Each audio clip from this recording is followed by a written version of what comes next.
আপনি কেন সফল হন না? তার মূল কারণ হচ্ছে আপনি ফ্রিল্যান্সিং ফুল টাইম ভাবে সময় দিচ্ছেন না। যদি আপনি ফ্রিল্যান্সিং ফুল টাইম ভাবে সময় দেন, আপনি দেখবেন ১ ঘন্টার যদি পিসির সামনে বসে থাকেন, আপনি কেন ফ্রিল্যান্সিংয়ে আপনার সমাধান আসছে না, সেই সমাধানের সন্ধানে যদি আপনি যান, তাহলে দেখবেন হাজারো রকমের আপনার সমস্যার কারণে আপনি বিভিন্ন সমস্যার সমাধান করতে পারছেন না। আগে আপনার সমস্যাগুলো সমাধান করবেন। যেমন কম্পিউটার, আপনার বিভিন্ন ধরনের সাবস্ক্রিপশন, আপনি যেখানে কাজ করেন, যে ক্যাটাগরি নিয়ে, যে নিশ নিয়ে কাজ করেন, বিভিন্ন নিশ নিয়ে কাজ করতে হলে এখন বিভিন্ন ধরনের এআই সাবস্ক্রিপশন লাগে। সেটি আপনি কিনে রাখবেন যাতে কোনো প্রকার সমস্যা না হয়। আপনি ফুল টাইমভাবে কাজ করতে গেলে একটার পর একটা অনেক সময় সমস্যা হয়ে থাকে।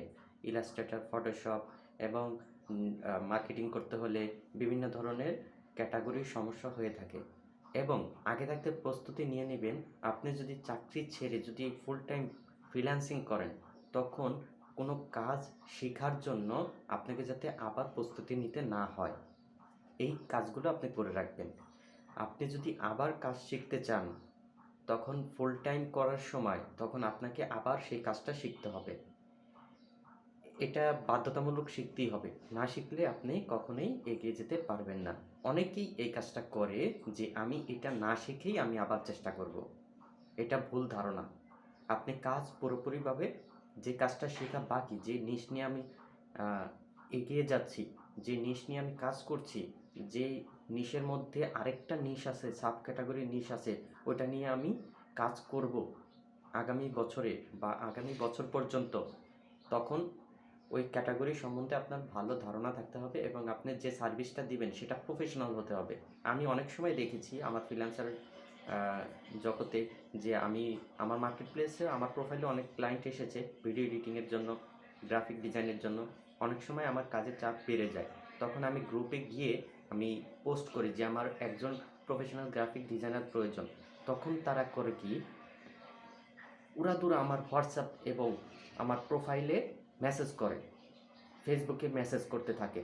তখন বলে যে আমি কাজটা পারবো, আমি এই কাজটা করলে আমি ১ ঘন্টার মধ্যেই আমি কমপ্লিট করে ফেলবো। এরকম ধারণা সবাই রাখে এবং করার সময় তখন বিভিন্ন সমস্যা দেখা দেয়। বলে যে ভাইয়া এই ইনফরমেশনটা নাই, ওই ইনফরমেশনের জন্য আমি পারতেছি না। তখন আমি কি করি, আমি নিজেই চেষ্টা করে, আমি নিজেই সময় বাঁচিয়ে আমার কাজ আমি নিজে করে তখন তাকে দেখাই দেই যে এই কাজটা এইভাবে হইতো, এই কাজটা ওইভাবে হইতো। তখন ওই ছেলে বলে বা মেয়েটি বলে বা ওই গ্রাফিক ডিজাইনারটি বলে আমাকে, যে হোয়াটসঅ্যাপে নক দিয়েছে, তখন আমি তাকে কাজটা দেখাই দিই যে কাজটা এইভাবে হয়েছে, এইভাবে করলে এইভাবে হইতো। আমি তখন তাকে প্রুফ ডিজাইনটা আমি দেখাই দিই। তখন বলে যে ভাইয়া হ্যাঁ হ্যাঁ, আমার কাজের এক্সপিরিয়েন্স পুরোপুরি হয় নাই, আমি এত বছর কাজ করেছি, আমার এই কাজে ঘাটতি আছে। তো এইভাবে আপনি যদি প্রফেশনাল নিজেকে বলেন, তাহলে এটা ভুল ধারণা।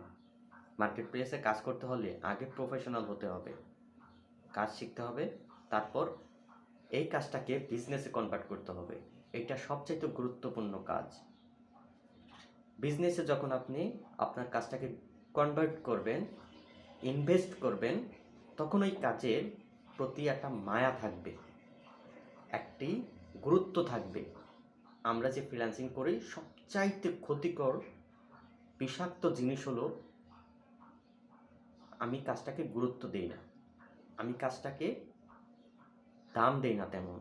অনেক সময় আর অনেক সময় আমি ডিপ্রেশনে থাকি, অনেক সময় টেনশনে থাকি।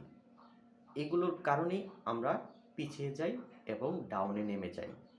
আমাদের কাজটাকে আমরা প্রাধান্য কম দেই। ফ্রিল্যান্সিং এত প্রফেশনাল এবং এখন এত পরিমাণ হার্ড হয়েছে যা ধারণার বাইরে। প্রতিযোগিতাও বেড়েছে। আবার মার্কেট প্লেসে সাব ক্যাটাগরিতে গিয়ে দেখবেন, আপওয়ার্ক অথবা ফাইবারে দেখবেন যে প্রতিযোগিতা কিছু কিছু ক্যাটাগরিতে কম আছে। ওইখানে অনেক পরিমাণ ক্লায়েন্ট আছে কিন্তু প্রফেশনাল লোক নাই। এ প্রফেশনাল লোক আপনাকে হইতে হবে, ফ্রিল্যান্সার হইতে হবে, তবেই আপনি পারবেন। Thank you.